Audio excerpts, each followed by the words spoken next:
regard to cost. You know, most cars, they figure out how much it's going to cost, what do you put in, what do you take out.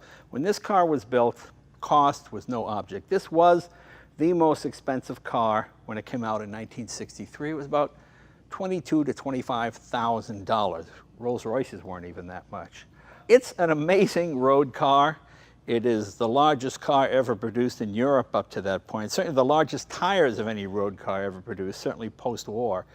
Not since the 540Ks in the 770s of the mid-30s, the custom coach built cars, have Mercedes-Benz built anything like this. It has a 6.3 V8. It is 300 horsepower, but this had a top speed of a little over 130 miles an hour.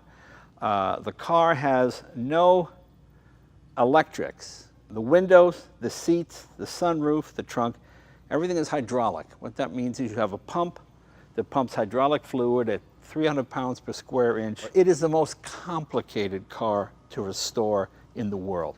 I did not restore this car. This car was restored by a gentleman named Karl Mittelhoff. He is one of those older German genius guys. You know, there's a whole generation of guys that grew up in the 30s and 40s, be they American or German. In the same way you have these kids now that have just this innate sense of how to work computers. They were that way with mechanical things, and Karl was one of those guys. He is the recognized 600 expert, certainly in America, if not the world. He has a little place up in Wisconsin where he restores these cars, and he did just a beautiful, beautiful job. When Karl dismantles a 600, he throws nothing away. Every piece of wood is saved and beautifully refinished. All parts are CAD plated. He even saves the original hose clamps, the rubber gaskets, the rubber hoses, the engine gaskets. In fact, he's not above resto modding. He even made a couple of El Camino style 600s. Everything to this car is bespoke for the most part. Each window switch is $11,500 because it has hydraulic lines with seals. Look how big it is. It's basically like a C-Class Mercedes times 2. It is the most comfortable, easy handling car. The car weighs a little over 5,000 pounds, 5,400 pounds maybe. Usually it's 3 tons when you have passengers and luggage and everything else in it. The biggest sunroof of any car I've ever seen. Beautiful hand-laid wood. I mean, the wood, that's all real wood. That's not, you know, any kind of veneer. It's solid wood all the way through. The car has a refrigerator in the center console. You lift that up, that's a refrigerated compartment. And it comes with a thermos with little shot glasses. The rear seat also reclines and moves, also hydraulically. And because everything is hydraulic, you'll see it. The windows just go. It's just an amazing automobile. Disc brakes all the way around. You have a big bladder in here, right up in here, which you have to empty every once or twice a year to get the water out of the system. It's a combination of air and hydraulics. Plus, this car has one secret that did not come from the factory. Fuel injection and just a big honking supercharger on here. Yeah, so this car puts out about 525 horsepower. The only thing I did to it was pinging a little bit on California gas, so we put a methanol water injection system, which is hooked up in the trunk. But other than that, this is all Karl's genius. He did a wonderful job on the car. This engine was Germany's answer to the 426 Hemi engine here in America. If you know anything about Mercedes-Benz, you know most of their cars, even their luxury cars, are all 6-cylinder cars. And Dr. Neilinger, I hope I'm saying his name right, developed this engine. Overhead cam, 6.3 liters, just a massive thing. And when this was put in the 6.3 sedan, the smaller version of this, it was the world's fastest 4-door sedan. The inside thing is that the company didn't really want to build it, so they went off and they built it secretly, and they put the engine in the small sedan. Then they had the bosses at Mercedes-Benz try it, and of course, you know the Germans, they love that power. Well, that thing just took off, and they said, yeah, I think it's one of the greatest Mercedes of all time. This is certainly one of their greatest engines, right up there with the Gullwing. Just a massive V8, and it was developed for this car and then put into the smaller 6.3. And I've got one of those too, and we'll do a video on one of those later, but let's stick to this one right now. It was more than ample to move this thing down the road. Incredibly complex engine and not particularly efficient. Gas mileage is, well, well, gas mileage is, if you can get into double digits, hey, you're doing pretty good. Let's just say that. Just attention to detail, just a fascinating, fascinating automobile to drive. But let's show you some more of the salient points. Certainly one of the most beautiful interiors of any car. You know, this is one place where older cars really beat out modern cars because the quality of the leather and the wood, this is that real thick German leather that you just don't get anymore. As I mentioned, the doors and the windows rather in the door are hydraulic because electric motors in the early 60s, especially for automotive applications, were huge. They were too big to drive a window this size.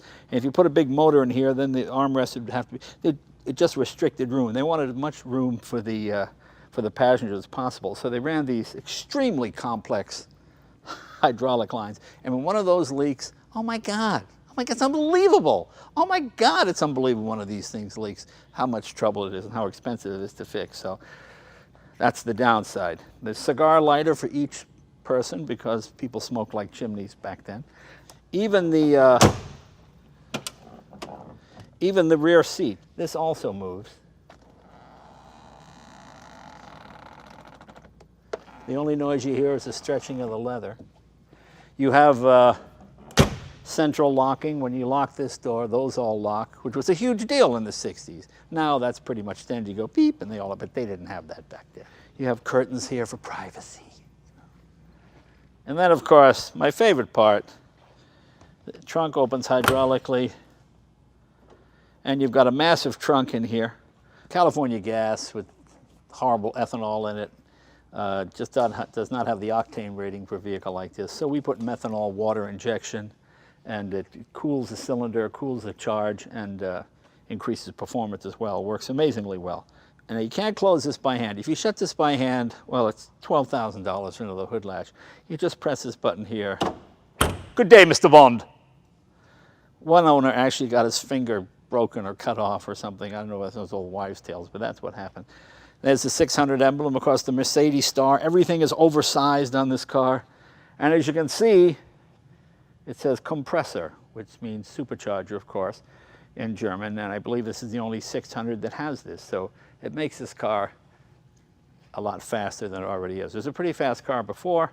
Now it's a really fast car. Every evil dictator in the world had one of these. Ceausescu, Idi Amin, Aristotle Onassis had one. John Lennon had one, which I thought was impressive.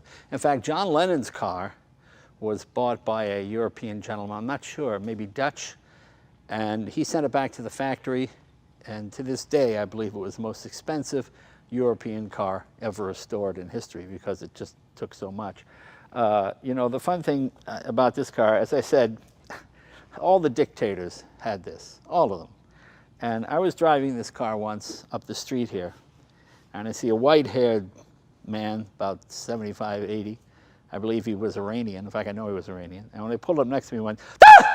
He goes, you scared the crap out of me. I thought you were the Shah. I thought you were a Savak agent tracking me down. Then he started laughing, and he thought that was so funny. He thought I was a Savak agent for the Shah driving around. As soon as he saw this car, he just scared him to death. So this thing kind of instilled fear in people wherever it went. You know, I had to deliver one of these from Boston to Texas, and I drove nonstop for like 22 hours, 23 hours to Texas. I mean, I pulled off the side of the road and would conk out for an hour or two and then get back on. And I delivered to the guy, and I would do it again tomorrow. It was just the greatest car ever to drive cross country because with the pneumatic suspension, it literally just floats, but it's firm and it handles. I mean, it's a wonderful driving car.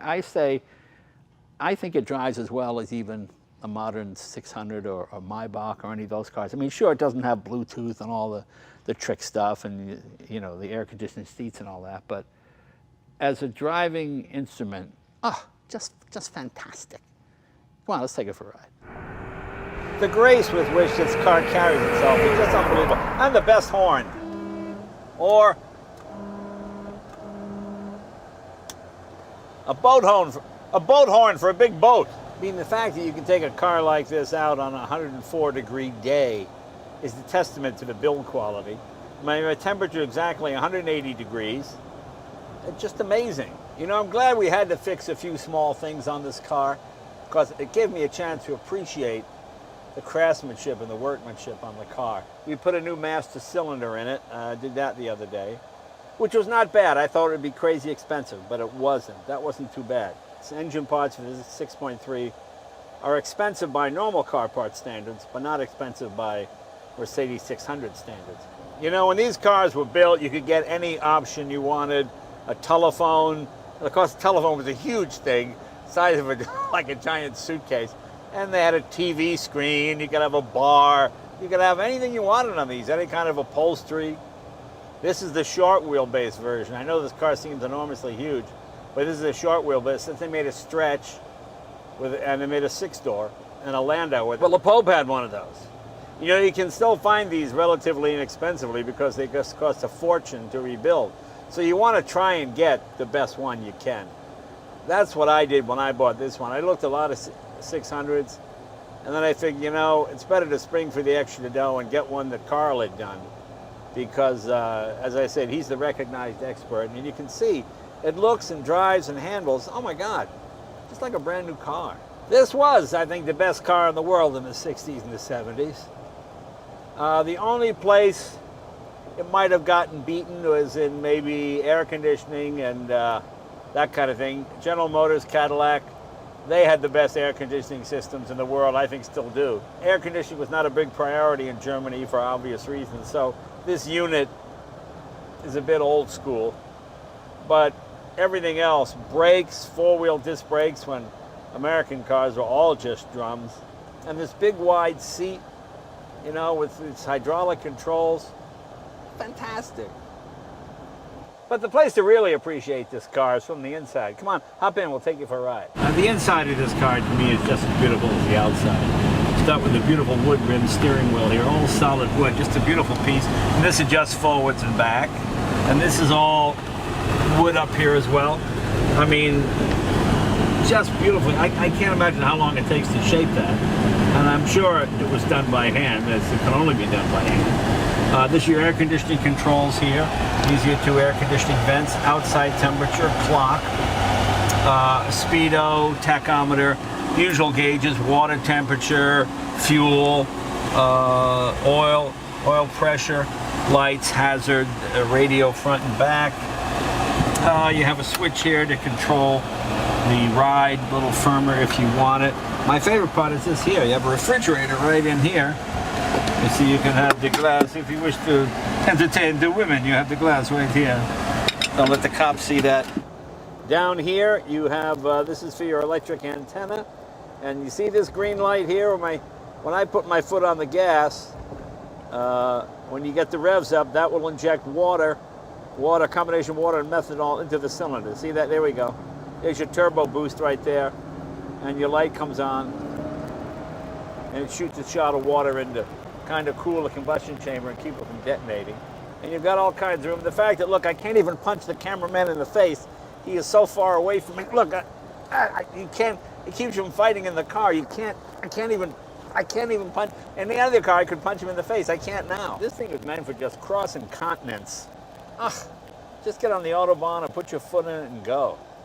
I'm gonna have the cameraman hop in the back seat now. We'll really show you how big this thing is when you're sitting that far away. Probably one of the finest radios at the time, the Becker Grand Prix.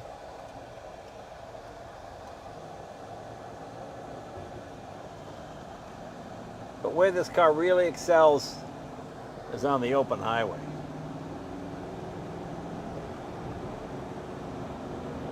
This is different from the transmission, the normal 6.3. It's beefed up.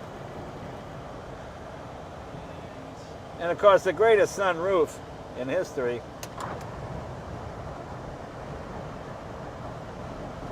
That's a sunroof. You can actually get the entire sun in that roof. You know, the guys in the 600 Club say if you're not amazed every time you drive this car, there's something wrong with it. Or maybe there's something wrong with you, and I gotta agree. Mao Zedong had 25 of these. So much for communism. As I said before, this was a car built, money was no object. The engineers are given the orders to build the best car you can, regardless of cost, and that's what they did here. There's no logical reason why you would put a hydraulic system in running all the comfort items like the sunroof and everything. There are a lot of big cars from this period that just have no room inside.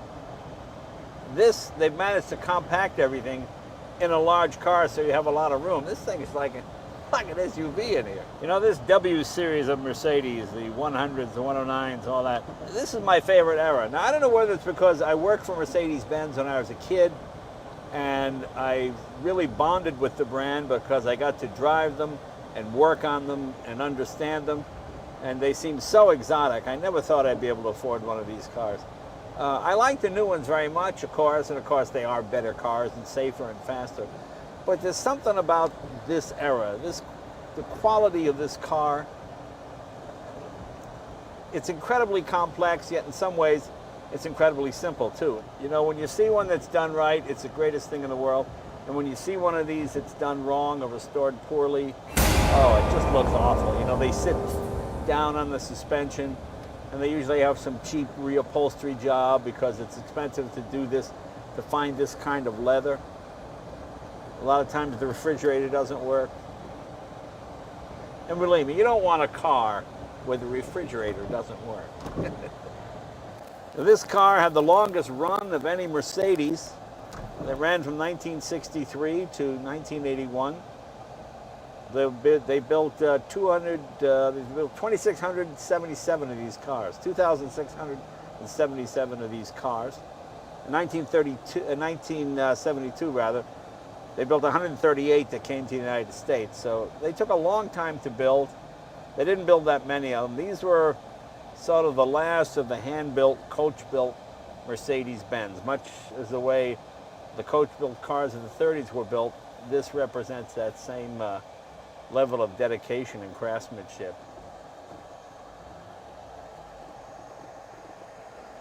Well, as you see, this car is about as different from a McLaren P1 as you can get, but as I said earlier, that doesn't make it any less enjoyable to drive. You know, this website's all about unique driving experiences, and to me, this is one of the greatest. You know, it's a mixture of nostalgia. I remember it when I was a kid, plus it's so technically amazing for its period. It's just a wonderful, wonderful automobile. If you ever get a chance to ride in one of these, take it. We'll see you guys next week.